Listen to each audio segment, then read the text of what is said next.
Hey everyone, this is Joel from Open Connection. Hopefully you're having a great day. Welcome to the studio. We're talking today about the Galaxy S21, S21 Plus, and S21 Ultra. What are these phones going to be like, and should you get one? We'll tell you next.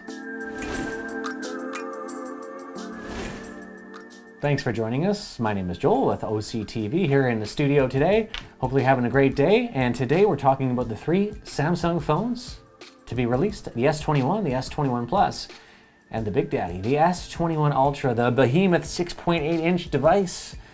It's big, it's really big. So if you're gonna fit it in your pocket, you might wanna go down to the regular S21.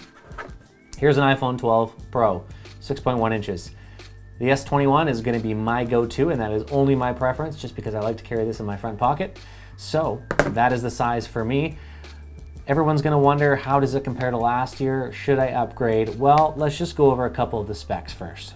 The first phone in the lineup is the S21. That's the 6.2-inch display. So you have a nice 120 hertz refresh on that. It actually ranges between 48 and 128, which is really nice because you're gonna be able to save battery when the phone does not need that 120 hertz smooth refresh rate, right? So you're only gonna use that when necessary. I really like how they made that a variable, I should say, and not just left it at 120 or setting it to default as 90 or 60.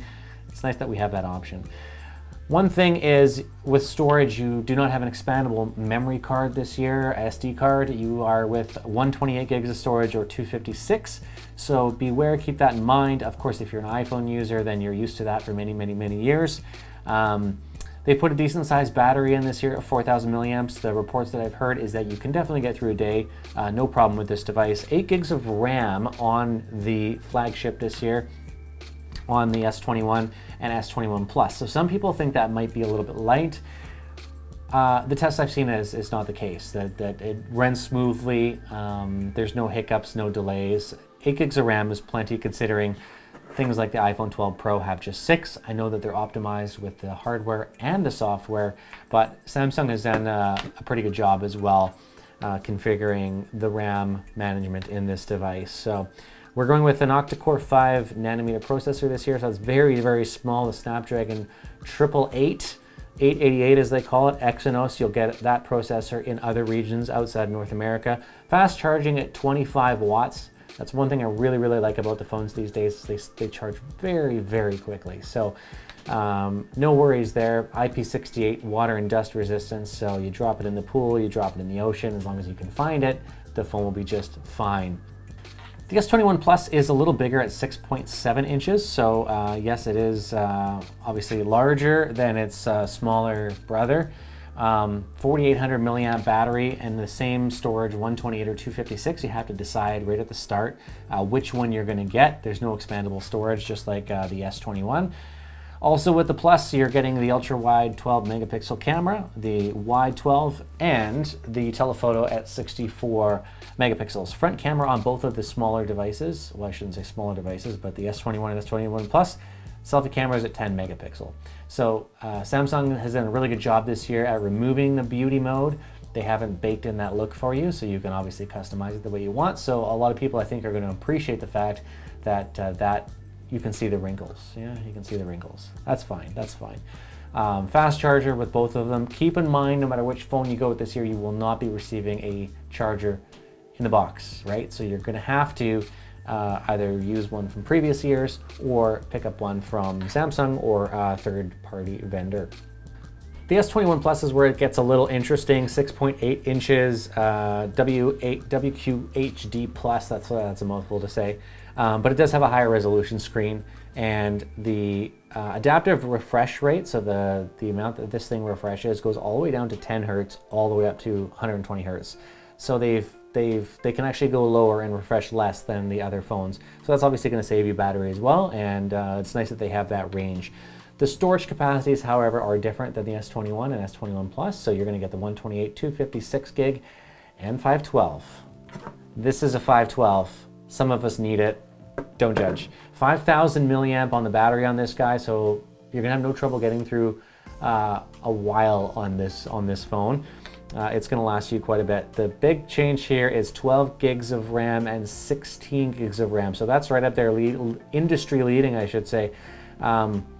That's a lot of RAM. So if you're doing any heavy video editing, gaming, this thing is going to last you for years. It's basically future-proofing yourself. Now you're getting 4 cameras on the Ultra. You're getting the ultra-wide 12 megapixel. You're getting the wide 108 megapixel, telephoto 10 megapixel, and telephoto 10 megapixel. Again, with a front-facing camera of 40 megapixel. Don't forget, you get that 100x zoom. I've heard it's a lot more stable, the 100x zoom, than it was on previous devices, so you see less jitter when you are zooming in, which is going to be great. So if you're a creeper, then you know, I just made your day. 25 watt fast charging as well. Again, that doesn't come in the box. You'll have to pick one of those up. IP68, water and dust resistant again, and the ultrasonic fingerprint scanner, which is has a wider surface area and is more accurate, a little bit more accurate than the previous models. So the one thing Samsung really is doing well this year, they're starting to listen to the market. You know, when we saw the iPhone X, iPhone 10 come out in 2017, and it was the first phone that was breaching that $1,000 mark, people definitely gasped for a second and, you know, started to breathe slowly and realize that was an expensive phone. I think people got used to that price point for a while, and now they started reaching a point last year where the phones were so expensive that they were starting to lose some of that market share, and people were more gravitating towards the, how should you say, the medium market phones, the mid-tier phones, whereas Samsung this year has decided to dial back around $200 on their flagship phone, which is great. Obviously, you're not getting the charger this year, but I think they've just realized there's a point in the market where people just won't take it anymore, and they have to dial it back. So they've done that. So congratulations to Samsung. I know these phones are still expensive, but I think that was a really big bonus for them, getting into the market at a lower price point, still offering a flagship phone. So colors this year, Phantom Violet, Phantom Gray, Phantom White, Phantom Pink. The Phantom Black is the one I'm really looking forward to. That looks very, very stealthy. Hopefully we'll get our hands on one of those units here in the coming days, and I can show you all the sexy curves of that device. It comes in at $11.29 Canadian or $7.99 US, so depending on where you live, or obviously different prices around the world. The S21 is coming in at $13.99 Canadian.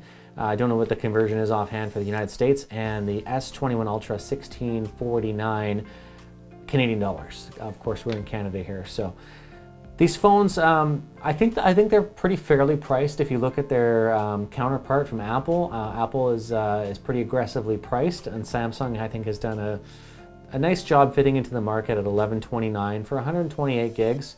That's a pretty good starting point. It's still over $1,000, but you really got to look at what you're getting in the phone. So here's the thing, we've been selling all kinds of phones throughout many years at our dealership, Open Connection Tele, on the west coast of Canada. I've seen a lot of phones. We've seen a lot of Samsung phones over the years, the S5, I remember the S5, first water resistant phone, the S6, the gold brick. This one was just a great design, didn't have great battery life though.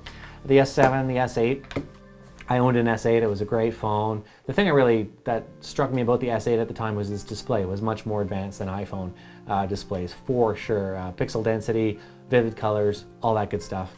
The S20, the S10 was a great phone. I thought that was a really nice size. The S20 came out, improved upon that with the cameras and the display as well. And now we're into the S21. So would I upgrade to this phone? Yes, if I had anything older than an S10. If I have an S20, definitely not. The S20 is still a premium device and has the great cameras, has great battery life, has an amazing display.